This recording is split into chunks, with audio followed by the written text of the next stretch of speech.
Go ahead. All right. Yay. This is Graylin here again. We're going to do a in-field demo out in North Carolina. We're got Doug on standby. Doug, you there? Hello. Doug, what do you got today for us to demo out? What year is your car, AJ? 1998. Honda Accord. Yes. Mileage on it, 250,000 miles. Let me double check. Yes. 259,000. All right. Well, all right. Well, let's start it up. We unfortunately Doug's in Texas, so we don't have a 5 gas on this one. But what's your RPM idle? At 600. Okay, it's running pretty good. Running quite efficient. And have you had a chance to take a sample of the fuel exhaust?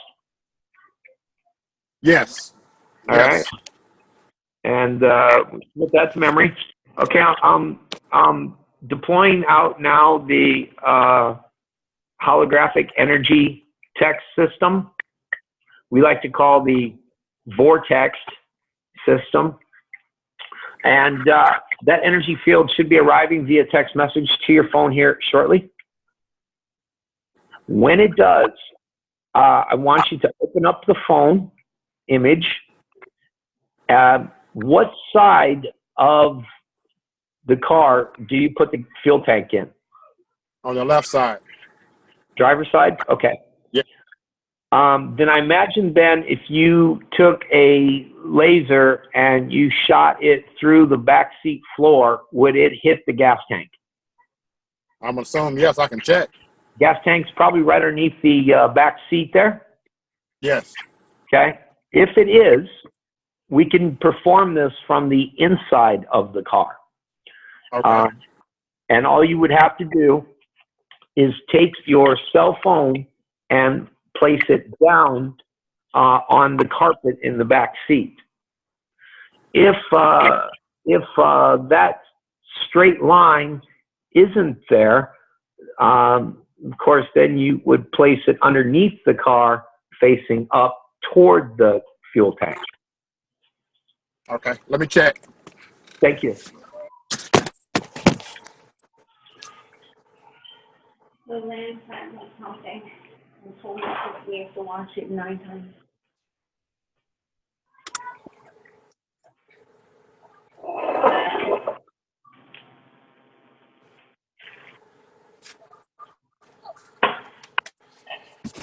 Look like it's more to the back under the trunk. Okay, then let's go ahead. That device, or I'm sorry, that image should have arrived to your device. All right, I got it. Okay, and now I want you to place that device under your phone underneath the fuel tank. Gotcha. I got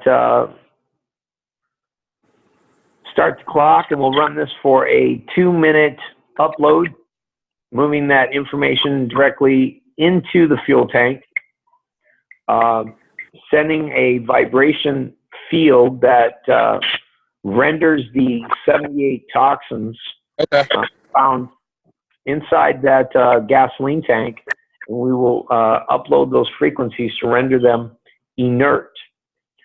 This process, and by doing it this way, those particles then are going to hit the engine and implode, where typically, and what we found here and what we find in combustion engines, is that they're unable to hit the heat flash point inside the engine. So by weakening those toxins, they collapse inside the engine, and we burn them completely through. And instead of increasing the heat temperature, to 2,000-3,000, we'd melt an engine. Your piston would melt. So we haven't been able to hit that temperature by the manufacturers. It's been a few minutes now. what I'd like you to do, we've charged the fuel tank. Now we need to move that treated fuel into the gas tank itself. So if you wouldn't mind picking up to around, you're at 600 idle. I like to go 3 times. Go to 1800 to maybe, you know, even 2400 4 times idle RPM, and we'll clear out those lines. And get that fuel now burning inside the engine.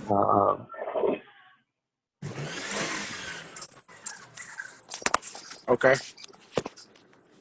I usually like to run them up for another, you know, minute to making sure.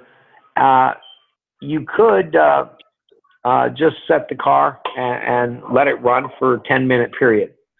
Okay. By then the gas will have worked itself up. But I like to just, you know, in the interest of this video and time, I like just to rev it up a little bit, clean out that line, Okay. and then take the foot off the gas. And we were at, I believe you said 600 on the RPMs? Yeah. Is that starting to drop? It's starting to drop. It's a little bit below the 600 mark. Okay. Okay, it's just probably now starting to kick in. Rev it up a couple more times. And how's it sounding? Sounds good. Responsive? Okay. No missing? No. Good, good, good. Okay, now let's see if we've stirred up a little water puddle in the back exhaust. Take your iPad with you.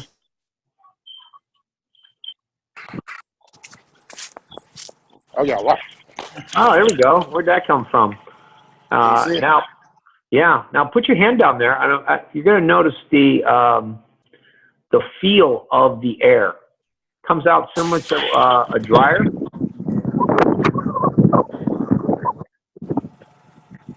It's still some water still coming out. And I still got some water coming out. Is it a wet, steamy feel? Leaves your hands moist? Right now? Yes. Take those glasses that you have on there, hold it down, and see if they fog up.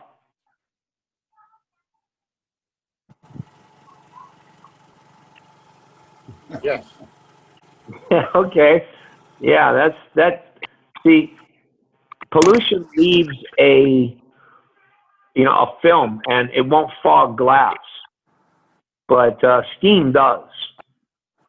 So there you go. Good way to clean the glasses.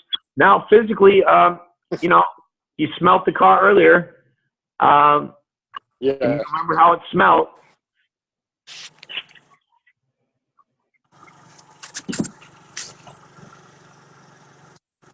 Nowhere close to before. It's still a little faint smell. A little bit still residual coming in. Well, you got a couple 100,000 miles on that Toyota.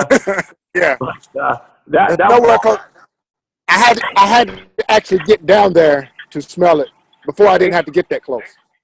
Right, exactly. Yeah, nobody ever does. But pollution reduced maybe, what, 75, 80% better? Yes. Well, it only gets better from there. Eventually, then those engine will be cleaned out. Your exhaust system will be cleaned out. And the air particles that are even actually being brought into your engine through the air filters and that, they mix with our gas. Those particles become inert. So this is an air purifier for cars and our planet. Yeah, via text message. Well, thanks, Doug. Another, I know it's hard to believe. Thanks, Doug, for another exciting time here in the sandbox where this is what we do. We demonstrate, show people, do this cut raw and real. Nothing done here in Hollywood. So thanks again. Until next time, be good.